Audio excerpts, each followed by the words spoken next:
Hello दोस्तों, आपका मेरे चैनल प्रिंस डेली क्लासेस में आपका स्वागत है, जिसमें आज मैं आपके लिए क्लास 12th केमिस्ट्री चैप्टर 1 ठोस अवस्था लेके आया हूँ। तो आइए समझते हैं इसको।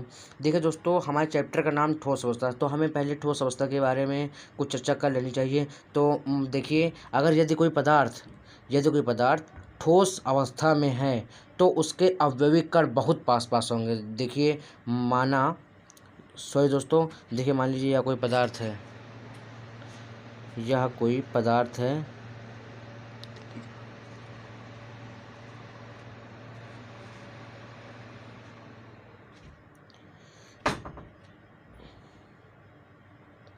माना यह कोई पदार्थ है,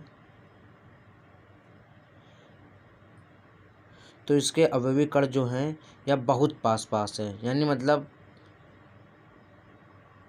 और तो आप यहाँ लिख सकते हैं किसी भी ठोस पदार्थ के अवयवी कण, ये अवयवी कण है, यहाँ लिख लीजिए आप अवयवी कण। तो दोस्तों आप लिख सकते हैं किसी भी ठोस पदार्थ के अवयवी कणों का क्रम निश्चित होता है, यानी मतलब उसके क्रम में कुछ परिवर्तन नहीं होता। और दोस्तों इसकी एक पहचान और होती है ठोस अवस्था की कि इसका आकार एवं आयतन निश्चित होता है, यानी यह जिस शेप में पहले था उस शेप में बाद में भी रहेगा, यानी उसकी शेप में कोई परिवर्तन नहीं होने वाला। और दोस्तों इसका आयतन निश्चित होता है। तो देखिए, यह हो गई हमारे ठोस अवस्था के बारे में चर्चा। आप चाहे तो इसके नोट्स बना सकते हैं। तो अब आइए समझ लेते हैं इसके टाइप के बारे में। तो दोस्तों आइए हम समझते हैं ठोस अवस्था के टाइप्स के बारे में, यानी ठोस के प्रकार, ठोस पदार्थ के प्रकार ठोस पदार्थ के प्रकार। तो दोस्तों देखिए दोस्तों, ठोस पदार्थ जो होता है वह दो प्रकार के होते हैं। तो पहला है क्रिस्टलीय ठोस।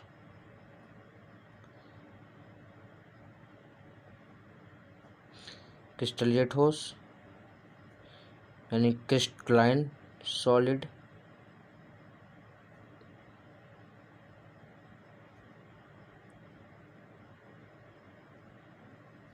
दूसरा है दोस्तों अक्रिस्टलीय ठोस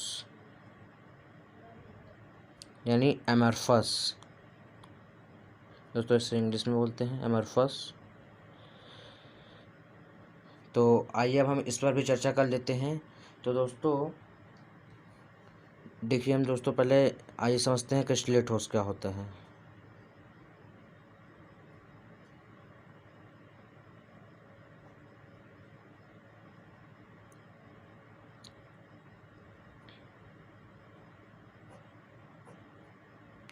देखिए दोस्तों, मैं जो बताऊंगा आप उससे नोट्स बना सकते हैं, इसलिए आप इसे अच्छे से समझें और सुने कि मैं क्या बोल रहा हूँ। और दोस्तों आप इसे समझना पहले ज़रूरी होता है। तो दोस्तों देखिए, क्रिस्टलीय ठोस में हम यह समझते हैं कि वे ठोस पदार्थ जिनके अवयवी कणों का क्रम निश्चित होता है और इनमें दीर्घपरासीय व्यवस्था होती है। तो देखिए आप दोस्तों यहाँ लिख सकते हैं वे ठोस पदार्थ जिनके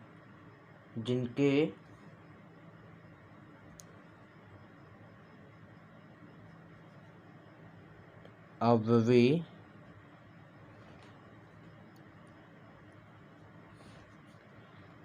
कणों का क्रम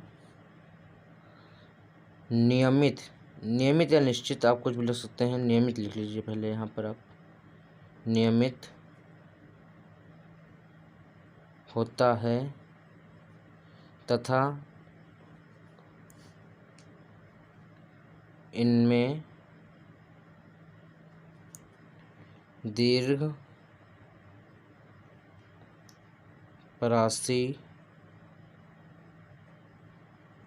व्यवस्था होती है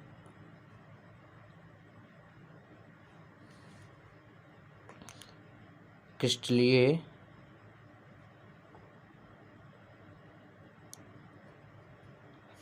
ठोस कहलाते हैं। दोस्तों आइए एक दो एग्जांपल यहाँ लिख देते हैं। तो एग्जांपल में हो जाएंगे नौसादर। दोस्तों आप जानते हैं, तो देखिए दोस्तों यहाँ पर नौसादर, इसके साथ में अब इसका सूत्र भी लिख दूंगा मैं। तो दोस्तों यहाँ पर इसका सूत्र हो जाएगा NH4Cl। और दोस्तों एक एग्जांपल और लिख लीजिए आयोडीन, या दोस्तों आड़ू फॉर्म में होता है। तो दोस्तों ये दो एग्जांपल हो गए। तो आइए अब समझते हैं कि क्रिस्टलीय ठोस क्या होते हैं। दोस्तों यहाँ डाल लीजिए क्रिस्टलीय ठोस।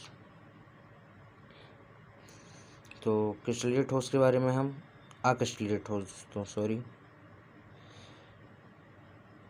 अक्रिस्टलीय ठोस।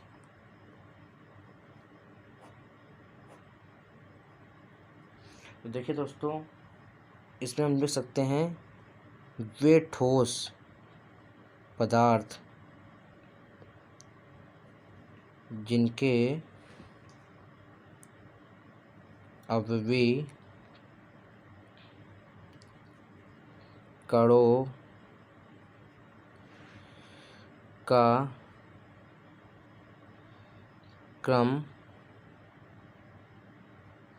नियमित नहीं होता है तथा जिनमें